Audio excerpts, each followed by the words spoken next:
জানাই দিই। ও তুমি চলে আসছো? ও হচ্ছে খায়রুল আর ও হচ্ছে নাসির। আরশি, ওকে তুমি ওর হাত ধরে হাঁটছো? ওকে তো এর আগে কখনো দেখিনি। আসলে ও আমার ফুফাতো ভাই। ও আমাদের গ্রামে বেড়াতে এসেছে আর ওর সাথে আমার ও তোমার কি? আসলে ওর ফ্যামিলি খুব করে চাইছিল আমার সাথে ওর বিয়েটা দিতে, তাই আমাদের বিয়েটা ঠিক হয়ে গেছে। ওর সাথে তোমার বিয়ে ঠিক হয়েছে মানে? আরশি, আমি তোমাকে বলেছিলাম যে তুমি আমাকে একটু সময় দাও, আমি আর একটু সময় পেলে একটা চাকরি পেয়ে যাব। তুমি আমাকে সময় না দিয়ে হুট করে বিয়ের ডিসিশন কিভাবে নিলে? আচ্ছা নাসির, তুমি একটু সামনে যাও, আমি ওর সাথে একটু কথা বলে আসি।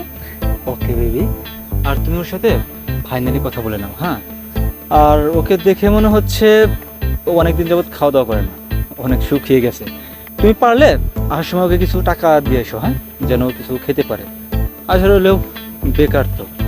ঠিক আছে, আমি দাঁড়িয়ে আছি, ওয়েট করতেছি তোমার জন্য।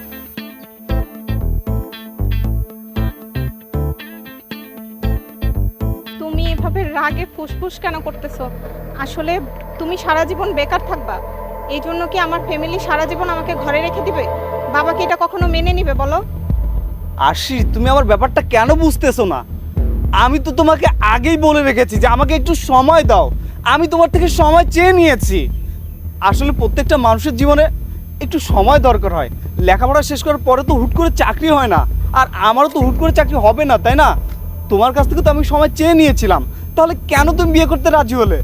দেখো খায়রুল, তোমাকে আমি যথেষ্ট সময় দিয়েছি, কিন্তু তুমি সারা জীবন বেকার থাকবে বলে তো আর আমি সারা জীবন বিয়ে না করে থাকতে পারবো না। আর আমার বাবা কি সেটা মেনে নিবে বলো? এখন অবশ্য তুমি ঠিকই বলেছো। আসলে ওর ঢাকায় একটা বড় চাকরি করে, আর আমার ফ্যামিলি ওর ফ্যামিলি খুব করে চাইছিল আমাদের বিয়েটা তাড়াতাড়ি হয়ে যাক। আমার রাজি না হয়ে কোনো উপায় ছিল না। আর তাছাড়া তুমি এত ভালো চাকরি কোথা থেকে কবে জোগাড় করবে, আদৌ জোগাড় করতে পারবে কিনা তাও তো আমি জানি না। আর তুমি জানো ওর স্যালারি কত? ওর স্যালারি ৮০,০০০ টাকা। ওই পর্যন্ত যেতে যেতে তো, আচ্ছা থাক, ওসব কথা আর নাই বলি। হ, তাহলে তোমার হবু জামাই তো অনেক বড় চাকরি করে, অনেক টাকা স্যালারি পায়, তোমাকে অনেক ভালো রাখতে পারবে, যেটা হয়তো আমি কখনোই করতে পারতাম না। আর তাছাড়া আমি তো এত মেধাবী না যে মেধার জোরে চাকরি পেয়ে যাব। আবার দেখো, আমার কোনো মামা খালুও নেই যে মামা খালুর জোরেও একটা চাকরি পেয়ে যাব। তুমি আসলেই লাকি। আচ্ছা খায়রুল, ভালো থেকো, আমি আসি। আমাদের হয়তো আর কখনো দেখা হবে না। তুমি আসি কেন বলছো? তোমাকে তো আমি কখন বিদায় দিয়ে দিয়েছি, শোনোনি? যাও না, তোমার জন্য তোমার ভালোবাসার মানুষটা অপেক্ষা করছে, যার সাথে তোমার বিয়ে ঠিক হয়েছে। যাও।